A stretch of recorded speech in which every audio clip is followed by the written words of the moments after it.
Assalamualaikum, salam hormat dan salam sejahtera. Bertemu lagi dalam MG Flash 19 Julai bersama saya Irfan Yazid. Kita ke berita utama.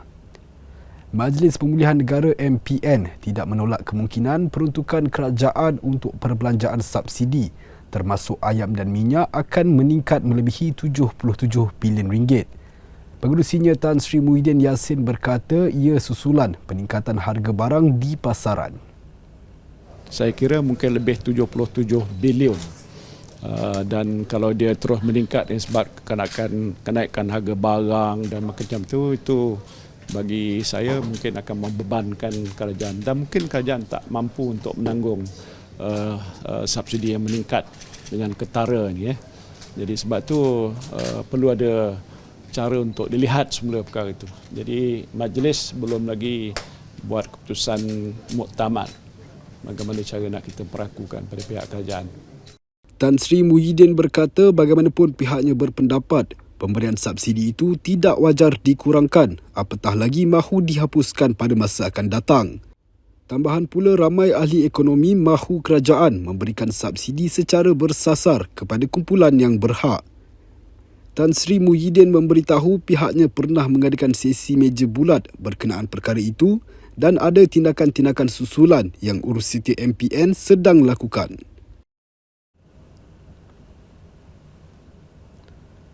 Seorang penceramah bebas popular direman 5 hari hingga Sabtu selepas dipercayai terbabit dalam kes rogol gadis berusia 14 tahun. Timbalan Ketua Polis Selangor Datuk S. Sasikala Devi berkata kebenaran reman diperoleh dari Mahkamah Magistrate Sungai Besar hari ini. Menurut Datuk Sasikala Devi dalam satu kenyataan hari ini, penceramah berusia 30-an itu ditahan di Ibu Pejabat Polis Daerah IPD Kuala Selangor 4.50 petang semalam. Katanya 16 Julai lalu polis menerima laporan daripada mangsa yang mendakwa telah dirogol seorang penceramah bebas bergelar ustaz. Hasil siasatan mendapati mangsa berkenalan dengan penceramah berkenaan sejak Mei tahun lepas dan telah beberapa kali mengadakan hubungan intim di beberapa lokasi berbeza. Datuk Sasikala Devi berkata setakat ini 4 kertas siasatan dibuka iaitu 2 di Selangor, 1 di Kuala Lumpur dan 1 di Perak membabitkan pengadu sama. Katanya kes disiasat mengikut Seksyen 376 Kanun Kesiksaan kerana merogol dan Seksyen 14(A) Akta Kesalahan Seksual Terhadap Kanak-kanak 2017. Jika sabit kesalahan bagi 2 seksyen itu, masing-masing membawa hukuman penjara maksimum 20 tahun dan boleh dikenakan sebatan. Pemuda yang ditahan kerana mempersenda dan menghina Islam serta Nabi Muhammad melalui hantaran video di media sosial baru-baru ini direman 4 hari. Perintah reman terhadap lelaki 35 tahun itu dikeluarkan Magistrate Amal Razim Alias di Mahkamah Magistrate Kuala Krai, Kelantan hari ini. Pemangku Ketua Polis Kelantan, Datuk Muhammad Zaki Harun berkata, reman dibuat bagi membolehkan siasatan dijalankan mengikut Seksyen 298 dan 505(B) Kanun Kesiksaan serta Seksyen 233 Akta Komunikasi dan Multimedia dan juga Seksyen 14 Akta Kesalahan Kecil 1995. Ujian saringan air kencing yang dilakukan terhadap suspek juga didapati positif dadah jenis methamfetamin. Semalam polis menahan lelaki yang didakwa mempersenda dan menghina agama Islam serta Nabi Muhammad melalui hantaran video di media sosial. Menurut beliau, pihak polis menerima laporan pada jam 9.15 pagi berhubung seorang individu yang menghina agama Islam melalui satu klip video berdurasi 4 minit 14 saat. Katanya suspek yang tidak bekerja ditahan pegawai dan anggota bahagian siasatan jenayah Ibu Pejabat Polis Daerah IPD Machang di Kampung Bagan Cekok, Pulau Condong, Machang jam 11.30 pagi semalam.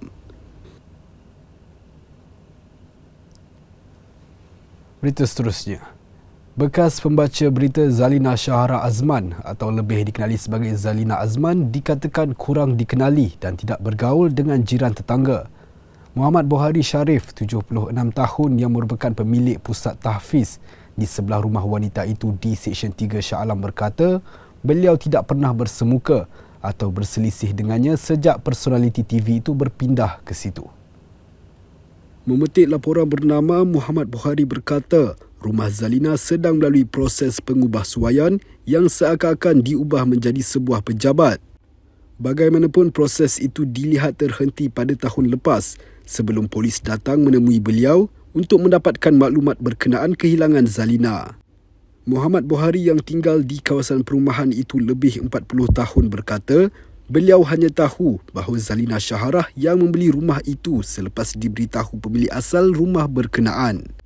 Katanya rumah itu telah dijual kepada saudaranya yang juga seorang personaliti televisyen. Namun Muhammad Bohari mendakwa Zalina tidak pernah menetap di rumah itu. Katanya hanya terdapat sebuah kereta hitam mewah yang diparkir di rumah itu dipercayai milik tuan rumah. Tinjauan media di sekitar rumah Zalina Syaharah mendapati kawasan kediaman itu lengang dengan pembinaan pagar yang masih belum siap. Semalam, Ketua Polis Daerah Shah Alam, ACP Muhammad Iqbal Ibrahim dalam satu kenyataan berkata, pihaknya menerima laporan daripada anak lelakinya, Mikael Norman, 33 tahun, berkenaan kehilangan ibunya pada 29 November tahun lepas. Wanita yang didakwa menghina Islam, Siti Nur Amira Abdullah, akan dihadapkan ke Mahkamah Syariah Wilayah Persekutuan esok pagi. Wanita berkenaan ditahan penguatkuasa Jabatan Agama Islam Wilayah Persekutuan Jawi di kaunter jaminan Kompleks Mahkamah Kuala Lumpur 10.30 pagi tadi. Difahamkan Siti Nur Amira akan didakwa mengikut Seksyen 7 Akta Kesalahan Jenayah Syariah Kurungan Wilayah-Wilayah Persekutuan 1997 Bahagian 3 kesalahan yang berhubungan dengan kesucian agama Islam dan institusinya.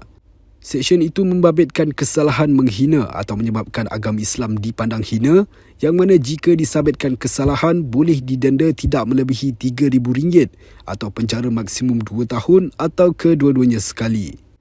Semalam Nur Amira dan teman lelakinya V. Alexander Navin membayar wang jaminan masing-masing berjumlah RM20,000 melalui hasil kutipan sumbangan orang ramai.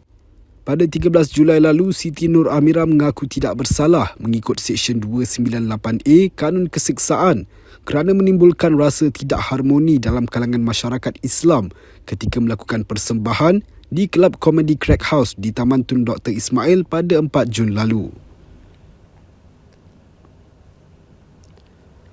Gara-gara tersilap tekan pedal minyak, kereta dipandu seorang lelaki merempuh kedai serba nikah sebuah stesen minyak di Bukit Rambai, Melaka lewat malam tadi.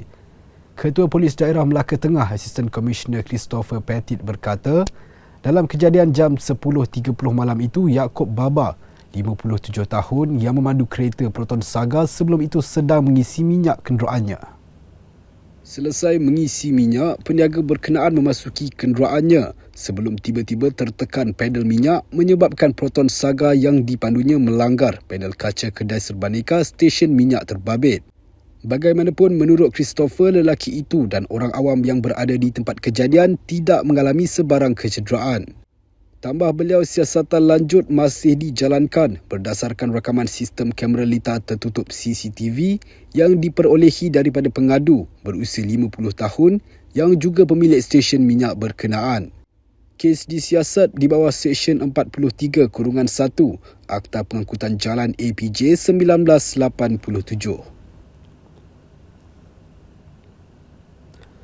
Baiklah, sekian dahulu MG Flash buat masa ini. Teruskan bersama kami untuk ikuti perkembangan dari semasa ke semasa. Hanya di platform media sosial di Malaysia Gazette di Facebook, Twitter, Instagram dan YouTube atau melalui portal di www.malaysiagazette.com. Assalamualaikum dan salam hormat.